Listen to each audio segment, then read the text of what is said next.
দর্শক কেমন আছেন সবাই? আশা করছি ভালো আছেন। আশা করছি আগামী কিছু সময় আপনারা আমাদের সঙ্গে থাকবেন। কারণ আমরা শুরু করছি বাংলাদেশ টেলিভিশনের নিয়মিত আয়োজন গল্প গানের প্রহর। এই অনুষ্ঠান থেকে আপনাদের সবাইকে শুভেচ্ছা জানাচ্ছি আমি ইকবাল খন্দকার। এই অনুষ্ঠানে আমরা সোশ্যাল মিডিয়ায় সর্বাধিক প্রচারিত গানগুলোর ভিডিও অর্থাৎ মিউজিক ভিডিও প্রচার করে থাকি। সেই সঙ্গে কথা বলি সেই সব গানের জনপ্রিয় শিল্পীদের সঙ্গে। তারই ধারাবাহিকতায় আজ আমরা যার সঙ্গে কথা বলবো তারা এই সময়ের খুবই জনপ্রিয় শিল্পী। প্রথমে যার সঙ্গে পরিচয় করিয়ে দিচ্ছি তিনি কিশোর দাস। এবার যার সঙ্গে পরিচয় করিয়ে দেব তিনি নাসরিন আক্তার বিউটি। আমরা গান নিয়ে কথা বলি, ভিডিও নিয়ে কথা বলি। আমরা শুরু করি কিশোর ভাইকে দিয়ে। আমরা যখন ভিডিওর সময়টায় আসলাম, তখন নাকি গান যে শোনার একটা ব্যাপার ছিল, সেই বিষয়টা নাকি পিছনে পড়ে গেছে। সবসময় আমরা শুনি এই অভিযোগটা। কিন্তু প্রত্যেক শিল্পীর একটা দৃষ্টিভঙ্গি থাকে। তিনি মনে করেন কোনটা ভালো ছিল অথবা কোনটা ভালো আছে। আপনার যদি দৃষ্টিভঙ্গিটা জানতে চাই, গান শোনা এবং দেখার বিষয়ে। ২ টা যে পক্ষ, কোন পক্ষটা আপনি নেবেন? এটা একে অপরের পরিপূরক। আমার কাছে তাই মনে হয়, কারণ আগে আমরা যেটা করতাম, আমরা যখন আগে ক্যাসেটের জন্য গান করেছি, আমাদের সৌভাগ্য হয়েছে ওই সময়টা আমরা পেয়েছিলাম। তো ক্যাসেটের গান করার সময় আমার এখনো মনে আছে, আমি আমার নিজের অ্যালবামের পোস্টার লাগিয়েছি। It's a promotional thing. Promotion, তখন ভিডিওর যুগ ছিল না, গানটা প্রমোট হতো পোস্টার দিয়ে, নিউজ পেপারে গানটার প্রমোশন হতো। এখন গানটা মানুষের কাছে পৌঁছে ভিডিওর মাধ্যমে। মাধ্যমটা চেঞ্জ হয়েছে, গান গানের জায়গায় আছে। মাধ্যম যখন চেঞ্জ হয়, তখন শিল্পীর গায়কীও চেঞ্জ হয়। আপনি চলচ্চিত্রে যেভাবে গান করেন, স্টেজে হয়তো সেভাবে করেন না। নিজেকে ভাঙতে হয়। বিউটি কিভাবে ভাঙে আসলে নিজেকে? না, ভাঙার ব্যাপারটা হচ্ছে প্রত্যেকটা শিল্পীর তো আলাদা নিজস্ব স্বকীয়তা আছে। নিজেকে তখনই ভাঙার প্রয়োজন হয় যখন সিনেমার গান করার সময়, এবং সিনেমার গল্পের প্রয়োজনে আসলে নিজেকে ভাঙতে হয়, নিজেকে ওই জায়গায় দাঁড় করাতে হয়।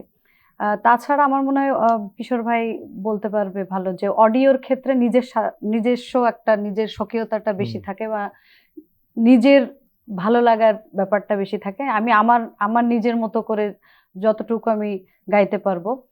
আর ভিডিওর ব্যাপারটা তো অনেক সময় আমরা একজন শিল্পী হিসাবে গানটা করি। ভিডিওর ক্ষেত্রে আমার মনে হয় যে গানটার আবহাওয়াটা যেরকম, বা গানটার কথা, সুর সব মিলিয়ে আসলে ভিডিওটা পরে চিন্তা করা হয়। ভিডিওর কথা আগে চিন্তা করে এরকম গানও হয়। যদি কোনো ডিফারেন্ট থিমের গান হয়, থিমেটিক কিছু হয়, যেখানে ভিডিওটা এরকম কিছু ডিমান্ড করছে, তখন গানটার মধ্যে হয়তো ব্যাকগ্রাউন্ডে মিউজিক অ্যারেঞ্জমেন্ট করার সময় আমরা ওই জিনিসগুলো মাথায় রাখি। এটা আসলে সময়ের চাহিদা। আমার কাছে এটা আমার কাছে খারাপ মনে হয় না। কিন্তু আপনার মিথ্যাবাদী রে এই গানের পেছনের গল্পটা একটু জানবো। প্লাবন ভাইয়ের সাথে আমার দেখা, যিনি গানটা লিখেছেন, শুরু করেছেন প্লাবন কুরেশি। তো ওটার সাথে কথা বলতে বলতে উনি আমাকে 2টো লাইন শুনিয়েছিলেন। তো 2টো লাইন শুনে আমার গানটা বেশ ভালো লাগে। আমি দাদাকে বলি গানটা আমাকে দিয়ে দেন, তাহলে দিয়ে দিলাম। তো রাতে গিয়ে স্টুডিওতে রেকর্ড করার পর হঠাৎ একদিন আমাদের সবার প্রিয় ডিএমএস এর ধ্রুব গুহ গানটা শুনলেন। শোনার পর উনি বললেন এটা ধ্রুব মিউজিক স্টেশন থেকে যাবে। তো উনি ভিডিওর দায়িত্ব দিলেন পরাগকে। এবং যেটা হলো, পরবর্তীতে পরাগের স্ক্রিপ্টটা দেখলাম একটু অন্যরকম, যেখানে আমি সিএনজি ড্রাইভিং করেছি, বাসের কন্ট্রাক্টরগিরি করেছি, চুল কাটিয়েছি। বাট এটা পরাগের ক্রেডিট, যতটুকু হয়েছে।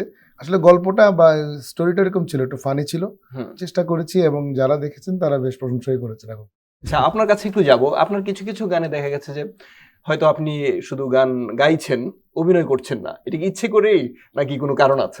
না, আমার যেমন রঙ্গন মিউজিকের ব্যানারে যে গানগুলো এসেছে, ওখানে আমি একটা গানে নিজে অভিনয়ও করেছি, মানে মডেল ছিলাম। বাট আমি যে ধারার গান করি, যে ধরনের গান করি, আসলে ওটার সাথে আমার মনে হয় আমার নিজেকেই মানানসই লাগে।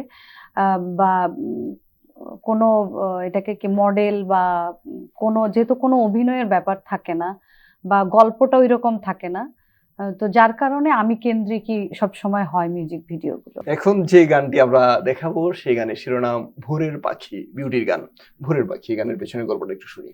ভোরের পাখি আসলে পলাশ লোহ ভাই আমাকে হোয়াটসঅ্যাপে নক করে বললো যে বনু তুমি, মানে গানটা পাঠালো, ডেমোটা পাঠালো, যে বনু তুমি এই গানটা একটু শুনে আমাকে জানাও কেমন লাগলো।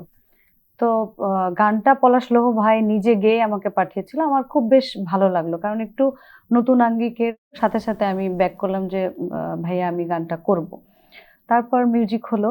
এই গানটার গীতিকার ছিলেন এইচ বি ওয়াহিদ ভাইয়া, ওনার লেখা হুম। আর পলাশ ভাইয়ের সঙ্গীতায়োজনে।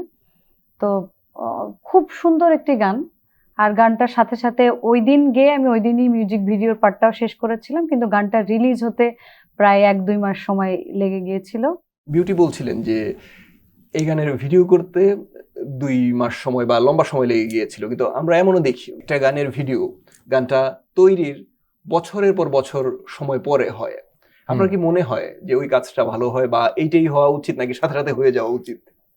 এটা আসলে ডিপেন্ড করে কোন টাইপের কাজ। অনেকগুলো কিছু একদম। গান যদি আপনার যদি স্ক্রিপ্ট অনুযায়ী ফলো করে করতে হয়, স্ক্রিপ্ট করার সময় লাগে। তারপর যদি ওখানে যদি ড্রামাটিক্স কিছু থাকে, ওইরকম আর্টিস্ট লাগে, ওটা ইট টেকস টাইম। একটু আর চিন্তা যদি শুধু করতে হয়। আর্টিস্ট বেস হয়, হুম। তখন আসলে এটাতে যেটাতে স্টোরি নেই, এটা তো সনিক ভিউটির উপর হয়। তো সেটাতে ডিরেক্টরাল ভিউ থেকে তাড়াতাড়ি করা যেতে পারে। বাট কিছু কিছু জিনিসে গ্রাউন্ড ওয়ার্ক লাগে। দর্শক, ভোরের পাখি এই গানের পেছনের গল্প শুনছিলাম একটু আগে। গানটি গীতিকার, গানটি লিখেছেন এইচ.বি. ওয়াহিদ, সুর করেছেন পলাশ লোহ আর সঙ্গীত আয়োজন করেছেন শামীম আশিক। ভোরের পাখি ছিলাম বিউটির গান। কিশোর ভাই, স্টেজে যখন গান করা হয় আমরা খুব সরাসরি মন্তব্যগুলো পাই, হুম। আমরা ভিডিওতে পাই মন্তব্য অন্যভাবে। সবচেয়ে মজার ব্যাপার হচ্ছে এখানে কোনো সেন্সর থাকে না, যে যেভাবে পারে মন্তব্য করে ভালো লাগার কথা জানায়। হয়তো এমন হয়েছে যে আপনার হয়তো খুব পছন্দ হয়নি গানটি, নিজের গান, কিন্তু এত ভালোবাসা পেয়েছেন, এত ভালো ভালো মন্তব্য পেয়েছেন, আপনার ধারণা চেঞ্জ হয়ে গেছে যে না, আমার পছন্দ না হলেও দর্শকের পছন্দ হয়েছে। আবার এমনও হয় আপনার খুব পছন্দের গান কিন্তু তারা খুব ভালো মন্তব্য করেননি, এই ক্ষেত্রে কি করেন? আসলে মিউজিশিয়ান বা আর্টিস্টদের যে গানটা পছন্দ হয়, ওই গানটা আসলে সাধারণ মানুষের ইউজুয়ালি পছন্দ হয় না। একদম। কারণ কি? হচ্ছে একজন সাধারণ শ্রোতা যখন গানটা শুনে, সে গানটা শুনে আরাম পাইতে চায়। আর মিউজিশিয়ানরা শুনে এর ভিতরে কি কর্ড বাজতেছে, কোন লাইনটা আর একটু একদম। কঠিন করা যেত, এই কর্ডটা একটু অন্যভাবে বাজালে ভালো লাগতো। তো এই জন্য আসলে আমি যখন কমার্শিয়াল কোনো কাজ করি, আমি ওটা 2-1 জন এমন মানুষকে শোনাই যারা আসলে গান বাজনার সাথেই নেই। কথার কথা, আমার স্টুডিওতে একটা ছেলে আছে, ও গান বাজনার কিছুই বোঝে না, ও চা-টা বানায়, ওকে আমি সবার আগে শোনাই। সো ও যদি বলে ভাইয়া গানটা ভালো হয়েছে, তখন আমার মনে হয় যে তাহলে এটা মানে সব ধরনের শ্রোতারা শুনবে। একদম, আবার একদম। আমার কিছু গান আছে যেটা আসলে সব ধরনের শ্রোতার জন্য না। হুম। সেটা মন্তব্যগুলো আসলে ওভাবেই হয়। মানে আমি এমন একটা গান বানালাম, একটু এটা আমার নিজের খিদার জন্য বানিয়েছি এবং সেটা আমি দিলাম আমার পেজে বা ইউটিউবে, যেখানে দিই। তো সেখানে একজন সাধারণ দর্শক খুবই স্বাভাবিক, তার ভালো নাই লাগতে পারে। সো তার ভালো না লাগাটাকেও সম্মান করতে হবে। তো আমরা সম্মান করি। আপনি যখন কাভার গানগুলো করেন, বিশেষ করে লালনের গান, তখন একভাবে প্রস্তুতি নিতে হয়, কিন্তু সেই গানগুলোর ভিডিও আমরা ওইভাবে দেখি না, কারণ কি? আমি 100 গান আর্কাইভ করতে চাই লালন শাহের। চেষ্টা চলছে, 10টা গান কিন্তু আমার গাওয়া কমপ্লিট। ওইগুলো মিউজিক ভিডিও আকারে আসবে আর কি। আসার পর ওটা আমার নিজস্ব ইউটিউব চ্যানেলেই সবাই দেখতে পাবে। কিশোর ভাই, তুমি আমার, আপনার গান, একটু পেছনের গল্পটা জানবো। সুপন রয়, বিখ্যাত সাংবাদিক, উনি একদিন আমাকে একটা লিরিক পাঠিয়ে বললেন যে আমি একটা গান লিখেছি, তুমি দেখো তো শুট করলে কেমন লাগে। তো আমি তাকে একটা ট্রেন করে পাঠালাম। তো সে বললো বা মানে বেশ ভালোই লাগছে। তারপর then I made the song, arrangement করলাম, শেষ করলাম। আফটার দ্যাট এটা মাস্ট্রিক রকি মিউজিক ভিডিও বানিয়েছে, এটা কক্সবাজারে শ্যুট হয়েছে। আমিও গিয়েছিলাম, দুজন সুন্দর এবং সুন্দরী মডেল ছিল। হুম। এবং এটা জাস্ট লাভ সং, এটা প্রেমের গান। আর মাঝখানে সুপন রয়ের একটা কবিতার পার্ট আছে। এই যে কবিতা থেকে গান বানানো, এই ধারাটা কিন্তু পুরনো, কিন্তু একটা ব্যাপার থাকে কিরকম, যে একটা গান বা লিরিক যেটাকে আমরা বলি গীতি কবিতা, সেটা তৈরি থাকে, কিন্তু কবিতা কিন্তু গানের জন্য তৈরি থাকে না না। না না সে কতটা কঠিন কিংবা সহজ? না, এইটা আসলে গানের জন্যই তৈরি ছিল, একটা কবিতার একটা পার্ট আছে আলাদা। বাট এরকম অনেক গান আছে যেগুলো সুপার ডুপার হিট হয়েছে এবং ইটস এ ডিফারেন্ট থিং, এটা ভালোই লাগে। মানে আমিও মাঝে মধ্যে পেলে চেষ্টা করি করতে। আপনি যখন স্টেজে গান করেন, সেখানে কিন্তু আপনি যে গানগুলো করছেন বর্তমানে আধুনিক গান, সেগুলো কতটা পছন্দ করছে দর্শক, সেটার একটা ধারণা পাওয়া যায়।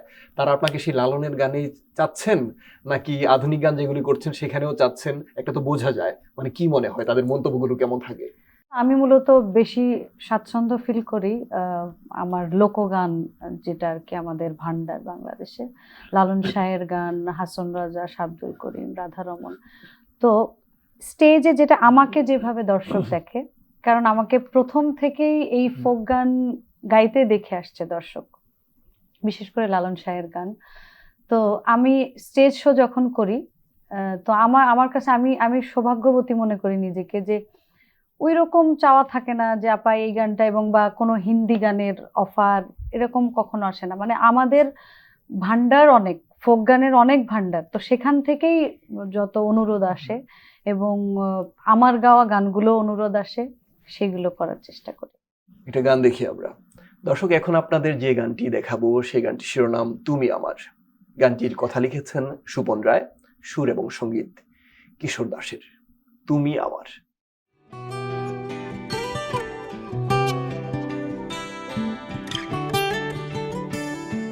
তুমি আমার আনন্দ আশ্রম, তুমি আবার মন্দ, তোমায় নিয়ে সকাল সন্ধ্যা নিত্য আমার দ্বন্দ্ব।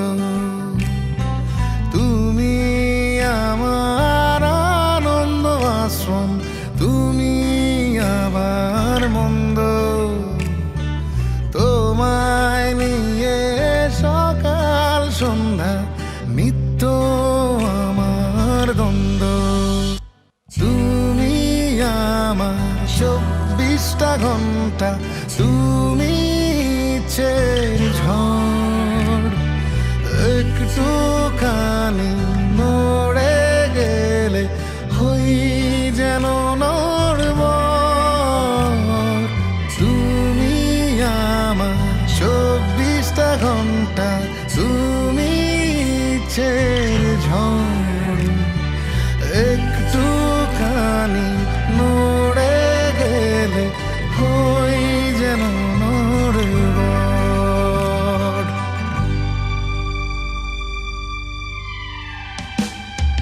তুমি আমার বিষণ্ণতায় চলার গোপন শক্তি, তুমি আবার যখন তখন সন্দেহের শক্তি। ভীষণ কালো অন্ধকারে তুমি আশার আলো, 101টা ত্রুটির পর লাগে কেন এত ভালো। ভীষণ কালো অন্ধকারে তুমি আশার আলো, 101টা ছুটির পর লাগে কেন এত ভালো। দর্শক, তুমি আমার দেখছিলাম।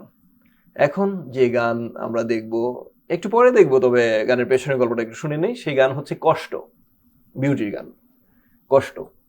কষ্ট গানটা আসলে আমার নিজের অনেক পছন্দের একটি গান।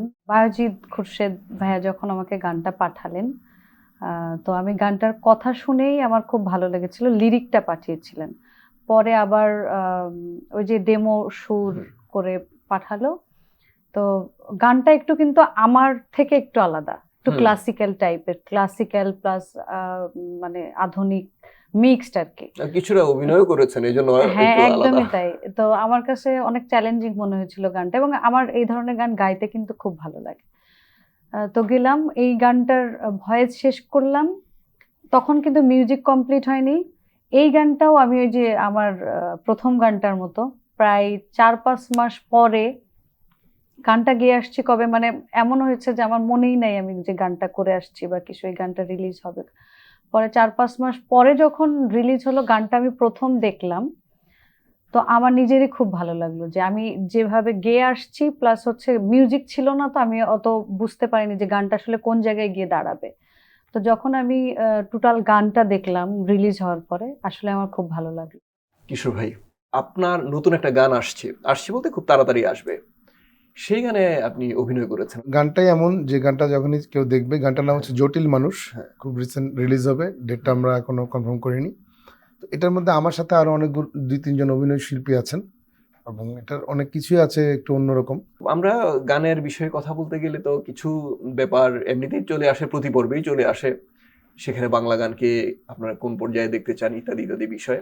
এই সময়টা নিয়ে কতটা সন্তুষ্ট যে গানগুলো হচ্ছে? কারণ আজকে থেকে 10-15 বছর পরে যদি এখনকার কোনো গান মানুষ গায় বা মনে রাখে বা শোনে, তখন বোঝা যাবে যে এই গানটা ভালো হয়েছিল। আবার যে গানটা মনে রাখবে না বা শুনবে না, তার মানে তেমন কিছুই হয় নাই। সো আজকে যে গানটা আমি রিলিজ করছি বা আজকে যে কাজটা করছি, এটার মূল্যায়নের জন্য you have to give time. সময় না দিলে আসলে এটা আমরা এখনই বলতে পারবো না যে এটা খুব ফাইনেস্ট একটা কাজ হয়েছে বা খারাপ কোনো কাজ হয়েছে। বিউটি, একেবারে ভিন্ন প্রসঙ্গ। সেটা হচ্ছে আপনি প্রতিযোগিতা থেকে এসেছিলেন, কিন্তু আপনি যুক্ত ছিলেন আবার নতুন করে প্রতিযোগিতার বিচারক হিসেবে।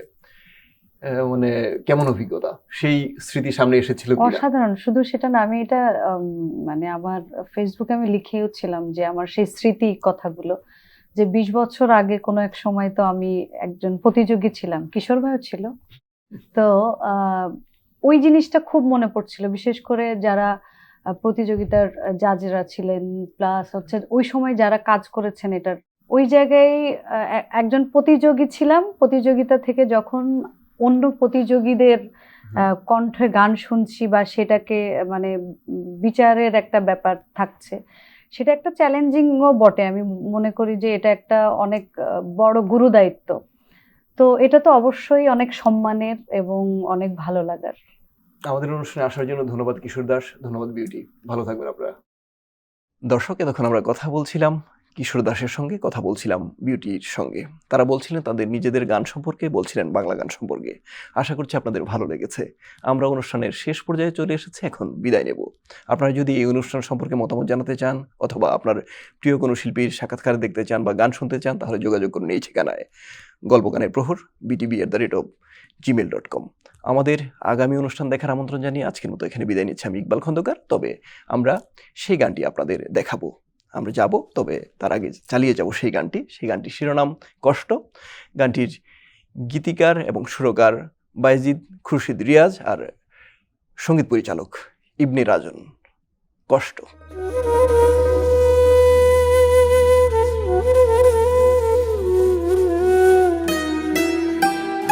কষ্ট তো নয় নদীর পানি, দু হাত দিয়ে তুলে নিলাম।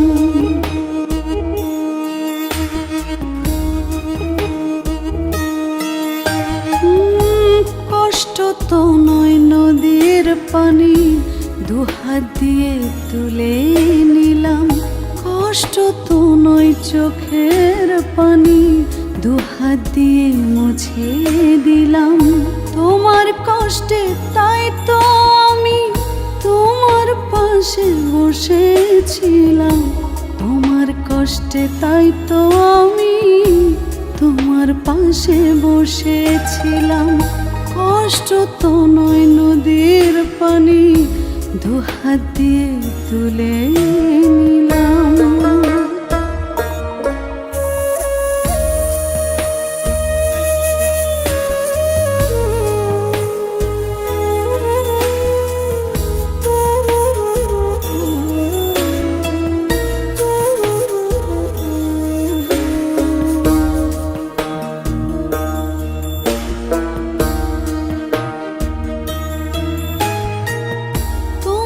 যদি নিভে যেত নয়নের জ্যোতি, আমার নয়ন দিতাম তোমার দেখতে রঙিন দুটি।